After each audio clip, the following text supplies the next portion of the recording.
안녕하세요. 오늘도 사양살롱을 찾아주셔서 감사합니다. 저는 30대 여자입니다. 영문학과를 졸업 후 영어회화학원에서 강사로 일하고 있었고, 남편은 회사에서 승진을 위해 영어학원에 수강 등록을 하면서 강사와 수강생의 관계로 만나게 되었어요. 큰 키에 수트가 정말 잘 어울리는, 누가 봐도 훈남이라 불릴 만한 외모의 소유자였고, 그 모습에 저는 첫눈에 반했죠.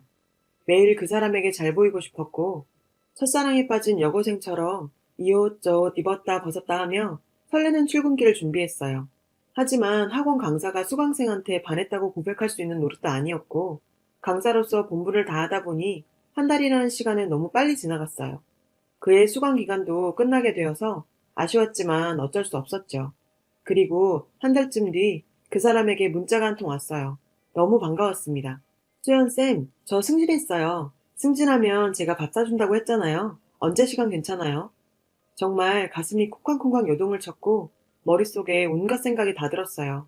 주말에 만나자는 약속을 잡은 뒤부터는 일도 손에 안 잡히고 그 사람을 만날 생각에 설레이는 하루하루를 보냈어요. 주말에도 역시 멋진 수트를 입고 나왔고 선생님 덕분에 승진할 수 있었다며 근사한 레스토랑으로 절 데려가서 저녁 식사를 대접해줬어요. 그때 제가 갑자기 무슨 용기가 난 건지 이 기회를 놓치면 앞으로 이 사람과 만날 기회조차 없을 것 같다는 생각에 좋아한다고 고백해버렸어요. 그는 알고 있었다는 듯이 미소 지으면서 저도 관심 없었으면 이렇게 비싼 식당에 데리고 왔겠냐면서 제 고백에 호응해줬고 저희는 사귀게 되었습니다. 그 이후 1년간 정말 불같은 연애를 했어요. 제가 보고 싶다고 하면 새벽에라도 달려와준 남친은 제 28번째 생일날 프로포즈를 했고 저희는 결혼을 약속했습니다. 양가 어른들의 결혼 승낙을 위해 지방에 있는 저희 집부터 방문했는데요. 만두 가게를 하시던 부모님은 훤칠한 남편을 보고는 우리 딸이 이렇게 멋진 신랑감을 데리고 왔다며 좋아하셨고 따로 허락을 구할 필요도 없이 우리 딸 잘 부탁한다며 승낙해 주셨습니다. 올라가서 부모님 가져다 드리라며 만두도 포장해 주셨어요. 부모님이 싸주신 만두를 들고 남편 집을 방문했는데요.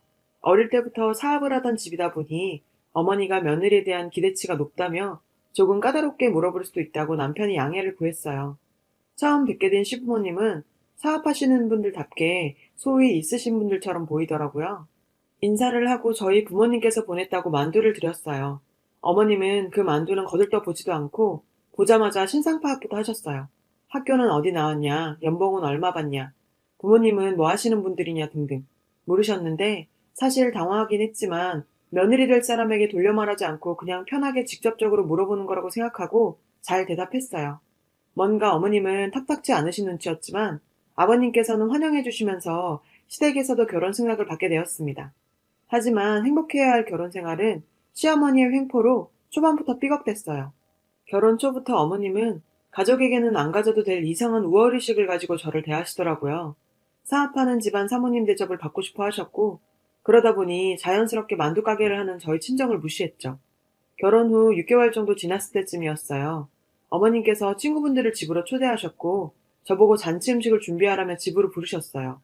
강의 일정에 잡혀 있었지만, 결혼 후 처음으로 어머님 친구들 모셔놓고 대접하는 자리여서 거절하기가 어려웠고, 학원에 정말 어렵게 양해를 구하고 시댁으로 갔습니다. 어머님한테 이번 기회에 점수 좀 따보자는 심정으로 친구분들께 최선을 다해서 음식을 대접했어요. 그런데 거실에서 들려오는 어머님과 친구들의 대화에 제 가슴은 찢어졌습니다. 며느리 싹싹하고 요리도 잘하네. 며느리 잘 본 것 같아. 학교도 와이드 나왔다면서 손주 머리도 좋겠네. 지 머리가 똑똑하면 뭐하냐. 집안이 만두가게 하는 집안인데. 난 정말 몰랐다. 만두가게 하는 집하고 사돈 맺을 줄. 만두가게가 뭐 어때서 그래. 대구에서 맛집으로 유명하다면서. 요즘엔 그런 맛집들도 돈 잘 벌어야. 그래봤자 만두집이지. 어디 우리 집에 가당키나 하니? 집안만 문제야? 외모는 또 어떻고. 우리 아들 옆에 있으면 무슨 꼬맹이같이. 야야 그만해. 네 며느리 듣겠다. 저를 옆에 두고 제 외모를 평가하다니요. 그건 사업하는 양반들의 예인가요? 그래도 그건 참을 수 있겠는데 만두 만든다고 고생하시는 저희 부모님까지 조롱하는 대화를 듣고 저는 부엌 구석에서 소리 없이 엉엉 울었네요. 집에 돌아와서도 너무 분하고 억울해서 울면서 남편 퇴근하기만 기다렸고 남편이 오자마자 울면서 하소연했는데 남편은 뭐 그런 걸로 우냐며 어머니가 친구들끼리 며느리 흉도 보고 그럴 수도 있지. 그런 걸 꼬치꼬치 다 따지는 너도 참 이상하다며 오히려 저를 타박하더라고요. 그 후로도 말도 안 되는 일들이 있었지만 다 얘긴 안 할게요. 결국 제가 이혼을 결심하게 된 결정적인 사건이 터졌습니다. 시아버지의 환갑잔치를 앞두고 시어머님은 환갑 선물로 아버님 공장 직원들도 나눠주고 주변 동네 사람들한테도 준다며 친정에서 만두를 좀 보내줬으면 좋겠다고 말씀하셨어요. 저도 아버님 환갑인 만큼 그 정도는 제가 돈을 내더라도 해드릴 수 있다고 생각해서 친정 부모님께 만두 200인분을 주문했어요.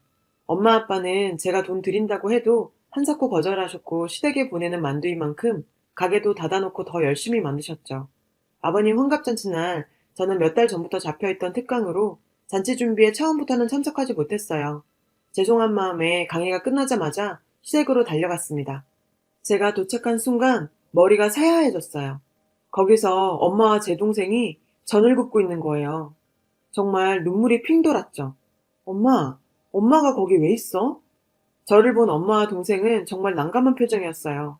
아, 사돈이 일손이 모자라대서 좀 도와달라더라. 별거 아니야. 금방 갈 거야.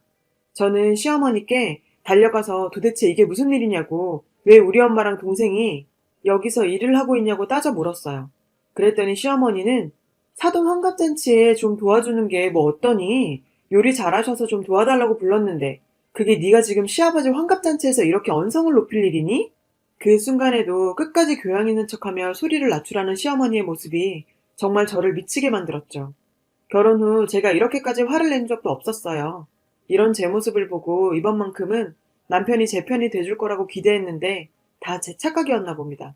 오히려 씩씩대며 아버님 환갑잔치 날 친척들 앞에서 창피하게 뭐 하는 짓이냐며 소리 질러대더라고요. 그 모든 걸 제 잘못으로 돌리는 남편의 모습에 제가 처한 이 현실이 보였어요. 뻔뻔하고 가식적이고 배려라고 모르는 이 집안, 정말 다 꼴도 보기 싫어졌습니다. 저는 더 이상 그 집에 있을 수 없었고 엄마와 동생을 끌고 환갑잔치고 뭐고 다 때려치우고 집으로 돌아왔어요. 남편은 저에게 시어머니 아버지께 당장 가서 사과하라고 강요했지만 저는 제가 잘못한 게 하나도 없다고 생각했습니다. 사과할 생각은 전혀 없었어요. 오히려 저희 친정에 사과를 하셔야 하는 거 아닌가요? 제 상식으로는 도저히 이해가 가질 않았어요. 그렇게 저와 시댁 간의 냉전이 4개월 정도 흘렀습니다. 시아버지와 친정아빠가 연세가 같아요. 그즈음 친정아버지 환갑잔치가 있었어요. 우리 아빠는 환갑잔치가 별 대수냐고 그냥 가족끼리 밥이나 함께 하자고 하셔서 조촐하게 생일상 차릴 계획이었는데 어떻게 알고 시부모님이 친정까지 내려오셨더라고요. 마치 지금까지 아무 일도 없었다는 듯이 저를 애기야라고 부르며 살갑게 구시는데 그래도 아빠 환갑이라고 먼 곳까지 직접 와주신 모습에 쌓여왔던 감정들이 약간은 풀리는 것 같았어요. 시댁에서 저희 엄마께 미안하다라고 하는 한마디가 듣고 싶었지만 친정엄마가 이왕 이렇게 된 거 제발 좋게 생각하라고 하시더군요. 그래서 저도 이제 시댁에 대해 마음을 좀 더 열어야겠다 생각했죠. 친정 부모님도 시부모님이 와주셔서 감사하다고 차린 건 없지만 많이 드시고 가시라며 아버지가 제일 좋아하시는 고급 양주까지 꺼내시고 나름 좋은 시간을 보냈습니다. 그리고 다음날 엄마한테 전화가 왔더라고요. 조심스레 물으시는 거예요. 수연아, 혹시 사돈이 봉투에 10,000원 넣었던데 이거 어떻게 된 일인지 알아? 아무리 그래도 사돈 환갑에 와서 10,000원 넣은 봉투를 내는 건 좀 아니지 않아? 정말 우리 엄마한테 들은 소리였지만 얼굴이 화끈거렸어요. 작년 아버님 환갑 때는 온갖 걸 요구하고 엄마를 불러서 일까지 시키더니 이 사람이 진짜. 일단 엄마한테는 엄마, 어머님이 실수로 잘못 넣었겠지. 내가 한번 물어보고 연락해줄게. 정말 어처구니가 없었어요. 학원에서 아프다고 조퇴를 하고 어머님 댁에 찾아가서 물었습니다. 어머님, 혹시 친정 아버지 환갑 때 10,000원 넣으셨어요? 혹시 실수로 잘못 넣으셨나 해서요. 흥분한 마음을 가라앉히고 최대한 공손하게 물어봤죠.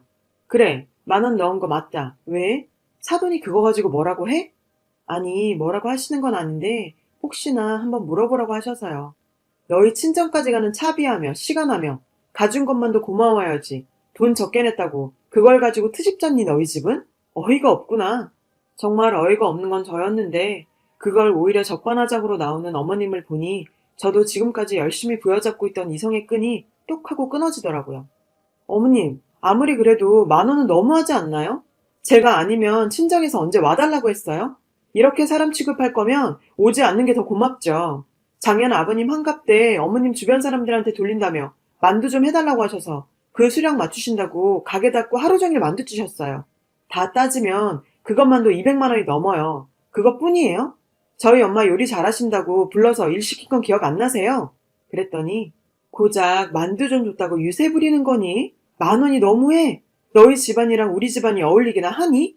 급도 안 맞는 집에 딸 시집 보냈으면 당연히 그 부모라도 봉사를 해야지. 뭐라고요? 이제 미치셨어요? 급 안 맞는 집이요? 봉사를 해야 한다고요?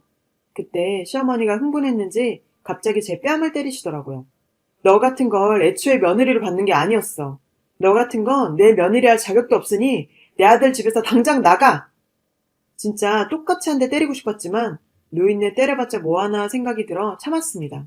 정말 저 말들을 듣고 있으니 어이가 없었어요. 신혼집은 제가 서울로 대학 처음 왔을 때 아버지가 몇 년간 월세 쓰는 것보다 사는 게 더 낫지 않겠냐며 투자 개념으로 샀고, 그 후 제가 서울에서 직장 생활하면서 저에게 상속해 주신 아파트였거든요.